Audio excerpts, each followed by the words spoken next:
డబ్బులెవరికీ ఊరికే రావనే డైలాగ్‌ని ఫేమస్ చేస్తూ, మనం ప్రతిసారి టీవీలలో, ఫోన్‌లలో చూసే గుండంకుల్ ఇప్పుడు ఐపీఓ తీసుకొని స్టాక్ మార్కెట్‌లోకి రాబోతున్నారు.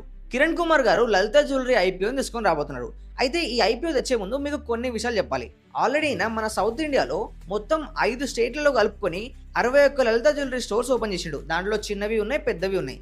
మొత్తం దీంట్లో 23 స్టోర్లు ఆంధ్రప్రదేశ్‌లో, 10 స్టోర్లు తెలంగాణలో, 7 స్టోర్లు కర్ణాటక అండ్ 20 స్టోర్లు తమిళనాడులో. మొత్తం వాళ్ళ కంపెనీకొచ్చే డబ్బులో 53% కేవలం తమిళనాడు నుంచే వస్తుంది.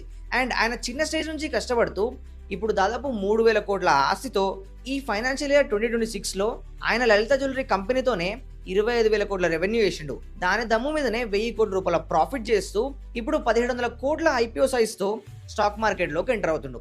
స్టాక్ మార్కెట్లోకి ఎంటర్ అయ్యేటప్పుడు ఇనీషియల్ పబ్లిక్ ఆఫరింగ్ ద్వారా మనం దీంట్లో ఇన్వెస్టింగ్ లాంటివి చేయొచ్చు. ఎలా అంటే ఆల్రెడీ డిమాట్ అకౌంట్ ఉన్న వాళ్ళు ఏం చేస్తారు, ఐపీఓ సెక్షన్ లోపలికి వెళ్తే మనకి లలిత జ్యువెల్లరీ అని కనిపిస్తుంది. దాంట్లో మనం ఒక్క లాట్ 14,000 రూపాయలు పెట్టి కొనొచ్చు. అలా 74 షేర్లు ఈ కంపెనీకి సంబంధించి కొనుక్కోవచ్చు.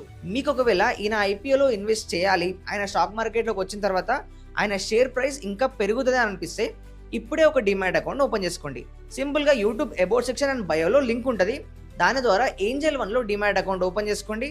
ఈ రోజు 17th ఆగస్ట్ కదా, 19th ఆగస్ట్ లోపు మీరు ఎప్పుడైనా ఈ ఐపీఓలో ఇన్వెస్ట్ చేయొచ్చు. అండ్ 24th ఆగస్ట్ తర్వాత ఈ కంపెనీ స్టాక్లో కూడా డబ్బులు పెట్టొచ్చు. ఇంట్రెస్టెడ్ ఉన్న వాళ్ళు దీంట్లో ఇన్వెస్ట్ చేయడం వల్ల ఏం బెనిఫిట్ ఉంటుంది, ఏం రిస్క్ ఉంటుందో మొత్తం అనాలిసిస్ చేసి మీకు తెలిసిన ఫైనాన్షియల్ అడ్వైజర్ని కన్సల్ట్ అయ్యి ప్రాపర్గా ఇన్వెస్ట్ చేయండి.